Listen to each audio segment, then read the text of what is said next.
Good morning, good afternoon, or good evening, depending, of course, on when and where you are joining us.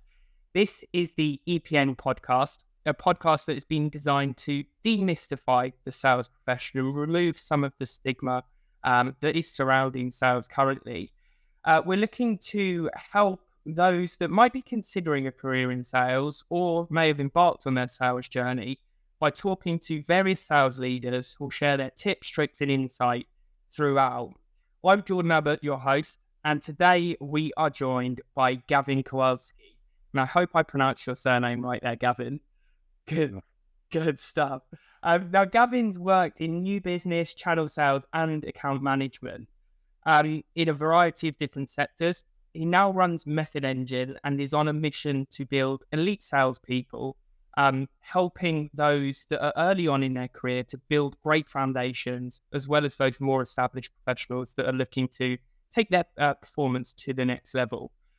Conscious I've spoken for more than long enough. So, Gavin, do you want to introduce yourself and tell us a little bit more?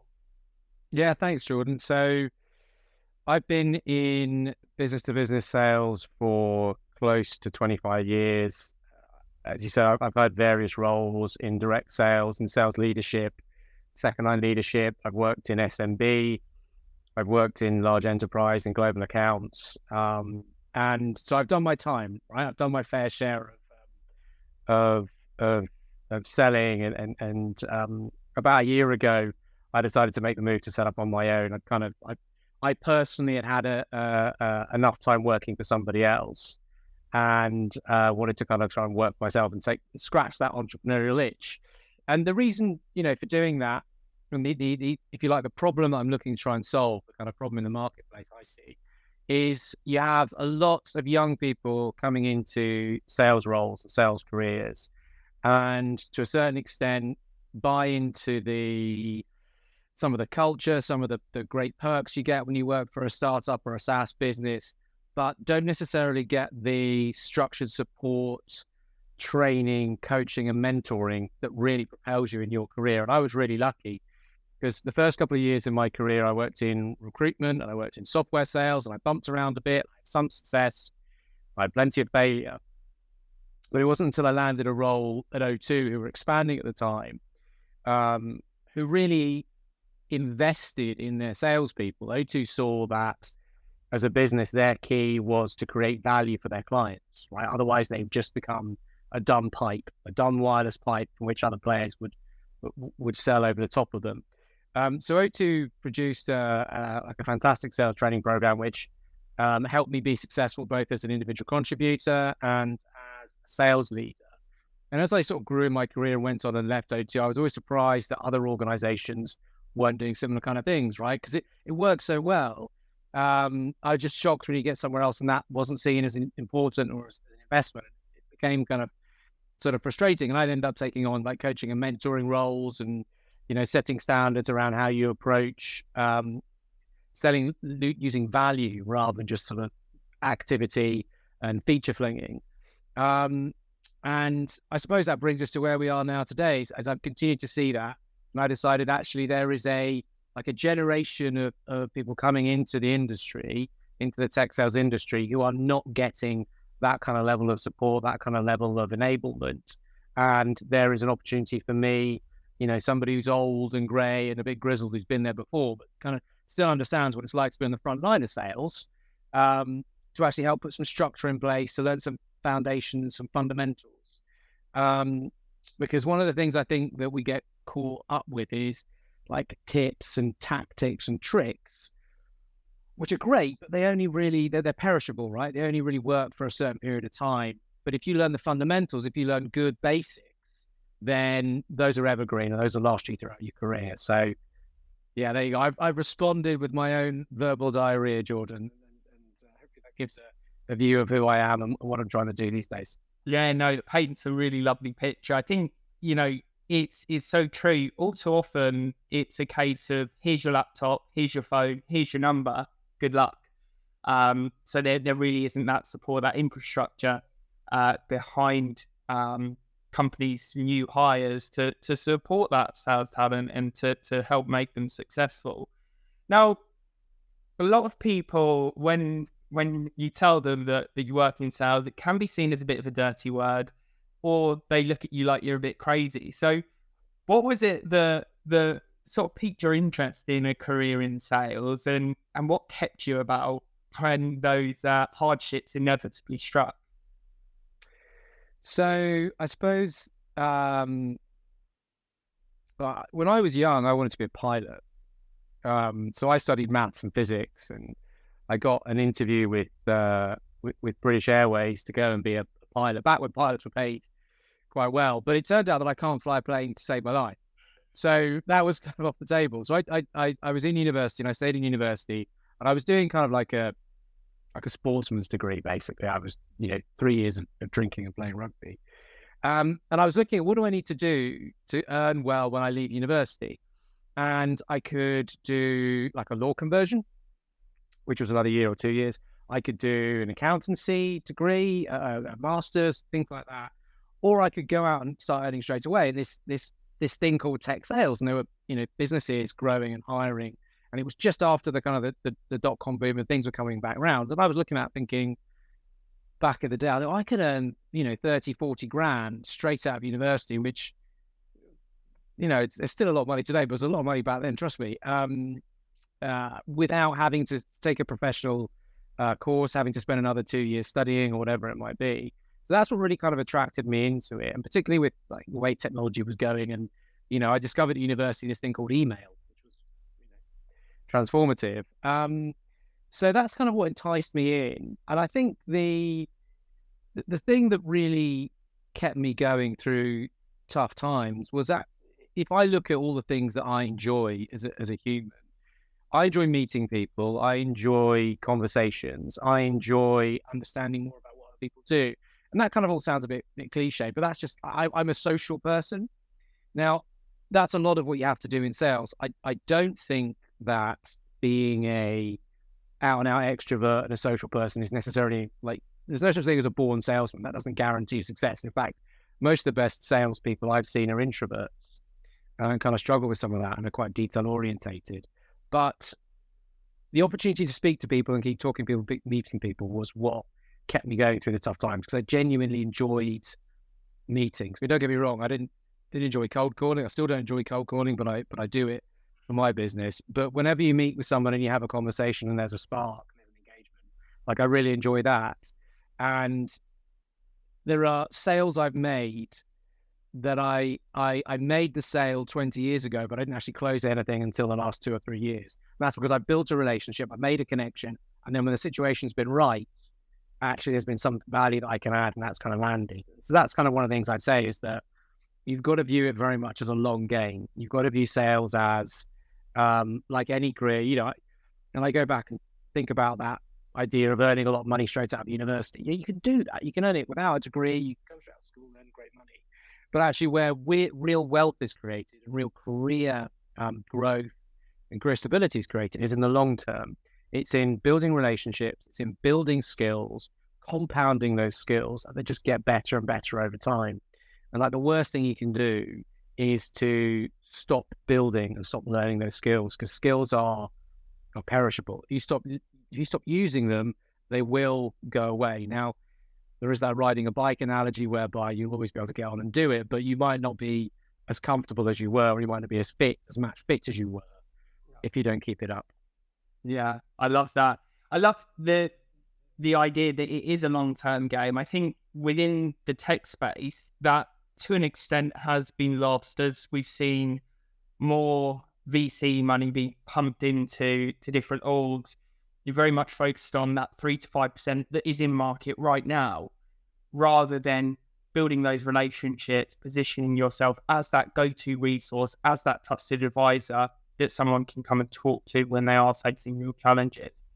Now, on the topic of challenges, I'm sure there were a number in those early days. Were there any standouts that, really had you stumped, and how did you manage to overcome them? So I remember, so I lost my job like twice in the first kind of 2 years. The first time was just after 9/11. I think, quite frankly, the company wasn't doing that well, and they used 9/11 as a reason to get rid of a few people. And then again, I lost my job in 2003, and quite frankly, the company I was working for, in hindsight, you see these things, they were slimming down to be acquired. But at the time, you don't know it. And I remember going home on the train with a cardboard box full of stuff I literally just moved. I just started renting somewhere. So I was really stuffed. And I think that, look, you any walk of life, anything you do, you're going to have hard times. And I think the easy thing is to kind of get in your jogging bottoms and, play Halo or, surf the internet or do whatever. But really, the thing that creates action and energy is action and energy. So the first kind of step is the hardest. Then every other step is easier after that. And if you are, like a lot of people I know, if you've been let go recently or if you're out of work, the best thing you can do is to do something. Like start by looking, and treat finding a job like it is a job. So I can remember it, and again, this was before BlackBerries and things like that. I had a notebook that I used as a diary, and I tried to fill my week with meetings with whether it's recruiters or interviews or whatever. So I treated it like a job. I measured myself against KPIs. So I think whenever you have any kind of hardship like that, it's taking some kind of action, taking some kind of step. And what you'll quickly find is whether you're going in the right direction initially or the wrong direction, going in a direction will give you feedback, right? And then you can react quickly. You get the quick feedback loop. You can say, right, I'm doing something, but I'm going in the wrong direction. I need to twist, to pivot slightly and move in a different direction. And that's the same whether it might be you're in a job and you're struggling to actually hit your KPIs, you're out of work, you're looking for some other kind of role, you're looking to try and make a move internally, whether it be from SDR to AE, just doing something differently, trying something different and kind of experimenting. I think the phrase A/B testing it gets used a lot, right? But it was new when I first heard it, maybe 2015, 2016, I was like, I have no idea what that means. But it's exactly that. Try some stuff, see what works, what doesn't work. But the worst thing you can do is to be static and stay still. You need to move forward. You need to try stuff. And it's not always easy. There's kind of like mental health issues can weigh people down and so on. But Tony Robbins says that, and I'm not a massive Tony Robbins advocate, but he has this kind of sort of phrase about to change your mental state, you need to change your physical state. So if all you're doing is just getting up, getting dressed, going out for a run, going to the gym, walk around the block, just do something rather than staying static, that'll help. Yeah, certainly. I think it is so true that action comes before inspiration. And just on that topic of losing a job, I think one of the great things about sales and the skills that you acquire is that you are so well positioned to find a new job. As you said, treat it like it is a job. Put some KPIs in place. I want to reach out to this many people. I want to have this many conversations. And then the final piece that you said is that agility, the testing and optimization, which leads me nicely on to my next question, which is sales is at the front line for any business. And while that's fantastic because we get that feedback almost instantly, we also quite harshly feel any changes in the market, shifts in buyer behaviors. So have you got any best practices in how people can stay really adaptable throughout those periods of drastic change and consistently successful? So I think, I'm going to deal with your second point first and then come back to the first one. So in terms of being consistently successful, I think anyone who is consistently successful is doing it either incredibly well or is not honest with themselves. I think that, and it's that kind of classic diagram, isn't it? Here to there, it doesn't look like that. It kind of goes up and down. And if you're not failing along the way, you're probably not learning. If you are consistently successful and it's not that hard, you are probably in the slipstream of a great product or a great organization. I ran a team at O2 and we sold BlackBerries and then the iPhone when it came out, and we were very successful.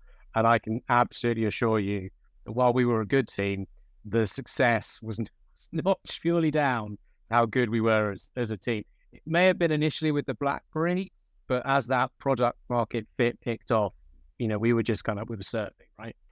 So that's the first thing I'd say. You're always going to have ups and downs, and it's about being resilient. If I think about like a marathon rather than a sprint. The first piece around agility and ability to adapt is the great thing about sales is you're meeting the customer, so you're getting that feedback. So you are that point of skin on skin contact with the client. You're that point of feedback, of friction with the real market. So you get the real market insight. But the problem is what you don't get sales is that kind of 30,000 foot view. So you'll be speaking to somebody in a different part of your business or somebody who's further away. You might feel like they have a broader, more considered view of the world, more considered view of what's going on. And all you've got is those kind of customers that you're kind of speaking to. So absolutely take and bank feedback and feed it back into the business. But one of the most powerful things you can do to stay agile and stay kind of be like anti-fragile, for want of a phrase, within your business, within the organization you're in, is to build really great relationships within the business. So build a great relationship with marketing, build a great relationship across the different sales channels, build a great relationship with product, with finance, build really good senior sponsorship, find mentors, find people who will sponsor you through your career, your role at an organization, but also through your career as you leave that organization and move on. Build those relationships kind of early on, and look for people who have enough in common with you that you can get on with them, but are different enough in terms of skill set and outlook that you take something from it. Because if you're just talking to somebody who is an older version of you, you're probably not going to get as much from that kind of relation. You might get a lot of validation. You might get a lot of, I knew I was right. Yeah, of course I'm right. But you won't get those different perspectives. You won't get those different views of the world. And I often talk about the sort of the parable of the blind man and the elephant. I don't know if you know about this one, if you've heard about this one, but it's basically you've got 5 blind men standing around an elephant. They're all touching different parts. And one of them is touching this trunk and they say, oh, it's a snake. And the other one's touching its ear and says, oh, no, it's got wings. And one's touching a leg and says, oh, no, it's a tree. And it's not until, you stand further back that actually you can see exactly what's going on. And that's kind of what you need to engineer for yourself in your career kind of early on. Find people who have those different perspectives. So you can build almost like a 3D image of the business, a 3D image of the market. You want to kind of have that view that other people in your role don't have, because you've built some of those relationships with, bringing the conversation full circle, marketing, product, senior leaders or whatever. So, your network is your net worth. That counts as much on LinkedIn as it does within your business, within the people that you speak to and engage with on a day-to-day basis. Yeah, it's a really great point, because at the end of the day, anyone that you're going to be speaking to, they want you to have that holistic view rather than a very myopic one. It helps to build that business acumen so you can have more meaningful conversations with your prospect because you've got visibility internally. And internal networking is just as important as external. So for those listeners that may be in an SDR role currently and are looking to an AE role for that next step, have you got any advice on the skill sets that they should be developing? And we had a great conversation before we came live, so I don't know whether you want to touch on that, but what are the skill sets that will prepare them as best as possible to make that next step? So to make that kind of move, and this is the same for any kind of promotion internally, you need to be doing 3 things. You need to be hitting your numbers in your current role. So that's kind of a bare minimum. You don't necessarily need to be the out and out top performer, but you need to be regularly doing quota, doing target. You need to be seen as consistent deliverer in whatever you're doing. Second thing is you need to start to build the skills to do the next role. And you can do that in a kind of number of different ways. You can do that by shadowing people that are in the role. You can do that by reading around. So, for example, there's lots of great books out there on like the full sales cycle ones I'd recommend. I really like Eat Their Lunch by Anthony Iannarino. I think that's a great book. I think it's a bit of an older one now, but Major Account Sales Strategy by Neil Rackham is a great book. And his early book, Spin Selling, is a classic as well. So there's some really good books that you can get to build that. But shadow AEs, understand what they're doing. And then in your current role, try and take the initiative to kind of move the sale a bit further. So get more into discovery. So when you're booking appointments, actually, if you can have a broader conversation that's more like a discovery call, do that. Demonstrate the skills that you're building and take the feedback from it. And then the third thing is kind of one we touched on a minute ago. It's about building that senior sponsorship. So to build senior sponsorship, you need to do a couple of things. You need to find mentors and coaches, and you need to build your internal brand. When I talk about internal brand, I'm not talking about, like a lot of us do now with social media, with LinkedIn, to kind of build their own kind of personal brand. It's like, what are you known for within your business? What do people say about you? What do senior leaders say about you when you're not around? And I guarantee you, the person who will get you your next job is probably not your boss. It's probably somebody else who sits somewhere else in the organization. And that individual will, when they're hiring, whether it's internally or externally, they'll have political pressure on them to make it a good hire. So if you're thinking about a sales leader trying to hire an AE, they'll have other sales leaders looking at them. They'll have the CRO or the VP of sales, but they'll also have somebody in product, they'll have somebody in marketing, they'll have somebody in commercial finance, somebody in HR. There'll be like a committee of people who will have some vested interest in that hire being the right one. So don't myopically think, right, I need to make sure the hiring manager is my mentor. You can think a bit more laterally, like we talked about a minute ago. Find somebody who has got a slightly different skill set to you, somebody who can learn things, but also has influence within the business. Find those individuals and, build a relationship with them using all the sales skills that you've got, right? Using all the skills that you've got to do your day-to-day job. And I think the most powerful thing someone can do in terms of building their own internal brand is to pick a niche or a metric and just really over deliver on that. So I talked a minute ago about, when I ran the BlackBerry team, the reason I was asked to do that was because quite early on, I had identified BlackBerry as a great product, and I was the top salesperson because I over-indexed in it. And I became known as like the BlackBerry guy. This is before, BlackBerry was really a thing. And I've got examples of other individuals that I've worked with who've gone on to stellar careers. There's one lady I know, Louise. She picks public sector as her niche. She doubled down on that when she was at O2. She's been through VMware, HashiCorp now. She is the director of sales for Northern Europe. So you pick a niche, and that niche can carry you up 2 or 3 layers.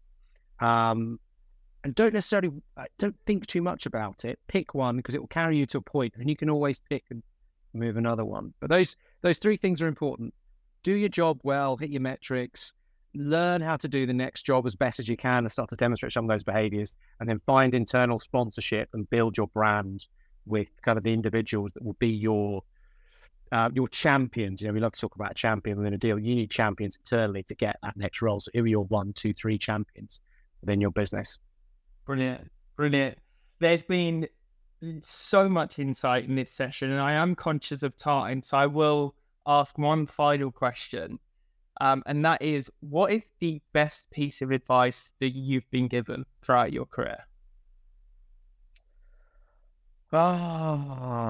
What's the best piece of advice that I've been given? It's probably not like one single piece of advice, but the thing that I always come back to is this idea of value. So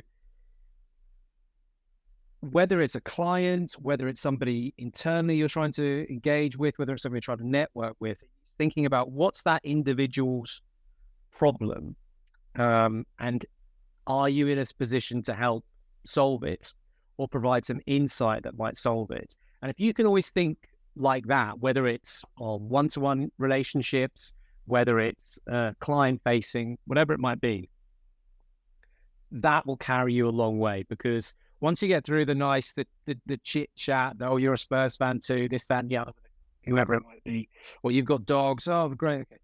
Once you get past that rapport building stage, it then becomes about, what's in it for me? What value can you? Because we're all selfish people. We're all kind of like built this way that kind of look after number one to a certain extent. As altruistic as we might want to think we are, this is just how we're built. So it's like, how can you help that person alleviate some of their problems? So that might be that you can do it, or it might be someone else can do it. In that case, be the connector. But it's thinking about that thinking through that lens, that kind of value lens. And then if you want to take it one step further, particularly it's about who are your customers, and how can your customer solve your customers' problems, and you kind of go from there. Yeah, that's probably the one nugget I'd want to kind of impart on people. It's about, how can you help create value? How can you help solve problems? Yeah, I love that. I didn't realize you were a Spurs fan though. So I'm not. Oh, you're not? Okay. I don't follow. I'm not a football fan, but it's you in sales. It's like I'll talk about golf, talk about cycling, talk about puppies, build the rapport, and then get to the meaningful stuff. So I'm not a Spurs fan. Okay, good stuff. Shoot, dodged a bullet there.